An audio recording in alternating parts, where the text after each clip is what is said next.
আসসালামু আলাইকুম প্রিয় দর্শক, আশা করি আপনারা সবাই ভালো আছেন আল্লাহর রহমতে।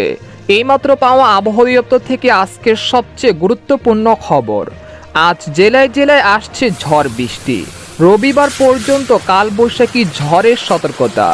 এছাড়া আগামী 24 ঘন্টার মধ্যে বাংলাদেশ ও পশ্চিমবঙ্গের একাধিক জেলায় বিক্ষিপ্ত বজ্র ঝড়ের পূর্বাভাস। পাশাপাশি কয়েকটি জেলায় হতে পারে শিলাবৃষ্টিও, এমনটা জানাচ্ছেন আবহাওয়া দপ্তর। আজ ও আগামীকাল কোন কোন জেলায় এই ঝড় বৃষ্টি হতে পারে জানিয়ে দিব সম্পূর্ণ বিস্তারিত ভিডিওতে সঙ্গে রাখুন। আর সবার আগে সবার প্রথম সঠিক আবহাওয়ার খবর জানতে আমাদের চ্যানেলটিকে সাবস্ক্রাইব করে রাখুন।